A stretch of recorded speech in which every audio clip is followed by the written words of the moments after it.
나는 어떻게 살아야 하는가? 나는 어떻게 살아야 하는가? 라는 문제는 나는 어떻게 살아야 행복한가? 라는 문제와 관련이 많다. 행복하게 살기 위해서는 많은 요소가 필요하다. 여기서는 인간관계를 비롯한 모든 것과의 관계 중심으로 이야기해보자. 인간이 주로 동물적 본능에 의지해서 살아가던 시기에는 추위와 굶주림, 맹수의 공격과 질병, 종족의 보존 등이 무엇보다 큰 문제였을 것이다. 인간의 지능이 고도로 발달하고 사회가 형성되어 문화와 산업이 점점 발달하면서 굶주림, 추위, 질병, 맹수의 공격 등 대부분 문제가 해결된 나라가 많아졌다. 이런 나라에서는 인간관계를 비롯한 정신적인 문제가 상대적으로 더 큰 주목을 받고 있다. 사람답게 살려면 인간관계는 물론이고 한 걸음 더 나아가서 모든 것과의 관계가 중요하다. 여기서 관계는 나의 몸과 마음은 물론이고 배우자, 자녀, 부모, 형제 등 가족으로부터 친척, 친구, 동료, 이웃 등 주변 사람과 물, 바람, 나무, 강, 산, 바다 같은 자연환경과 돈, 주택, 자동차 등 인공적인 것 등 보이는 모든 것과 보이지 않는 모든 것과의 관계를 말한다.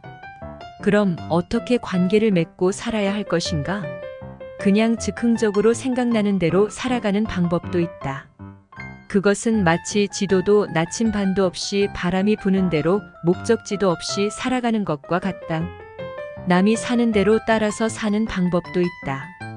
그렇게 살면 대부분 사람처럼 평생 고통의 바다에서 헤어나오지 못할 가능성이 크다. 그렇다면 철저히 계획을 세우고 실행해야 하는데 어떻게 해야 할까? 물론 어떻게 살아야 하는가? 라는 질문에 정답이 있을 수는 없다. 각자의 선택에 따른 결과를 정확하게 받을 마음의 준비만 되어 있다면 그 어떤 선택을 하든 상관이 없다. 각자의 선택이 최우선이기 때문이다. 먼저 보통 사람처럼 인간관계를 맺고 모든 것과의 관계도 설정하고 살아보면 어떨까? 이렇게 살게 되면 평범한 사람들처럼 욕심과 집착에 휘둘리며 살게 된다. 그 결과 밀려오는 고통은 견디기 만만치 않다.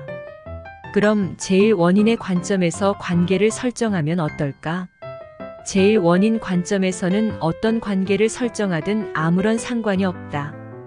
어떤 관계든 모두 제일 원인의 예상 범위 이내이므로 원하는 대로 설정하면 된다. 이어서 뒤따라오는 결과를 누리거나 책임지면 되기 때문이다. 어떤 선택을 하건 우열이 없고 똑같다. 모든 관계가 진리를 깨닫는 데는 분명 도움이 된다.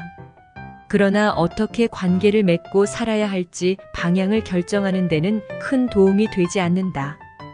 오히려 어떻게 관계를 맺고 살아야 할지 결정할 때는 성현들과 우리 조상들의 가르침이 도움이 될 것이다.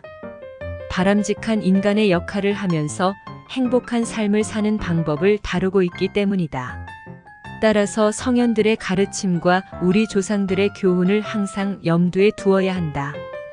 여기에 더해 새로운 세계관과 새롭게 해석한 진리의 조각을 참고하여 어떻게 살아야 할지를 지금부터 제안하려 한다.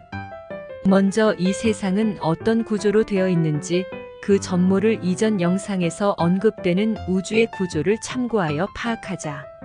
다음으로 이 세상에서 적용되는 진리의 조각들은 도대체 무엇인지를 이전 영상에서 설명한 내용을 참고하자. 그리고 이전 영상에서 나는 누구인지에 대해서 자세히 알아보고 앞으로 공개될 영상에서 모든 것에 대한 마음가짐과 관계 정립을 어떻게 해야 하는지 정리해보자. 그리고 앞으로 올릴 수행법 예시 등을 활용하여 진리와 함께하는 삶을 이루어 나가야 한다. 이제 이런 내용들을 바탕으로 어떻게 관계를 맺어 어떻게 살아가고 어떤 결과를 받을 것인지는 지금 이 순간부터 각자의 선택에 달려 있다. 끝까지 시청해 주셔서 감사합니다.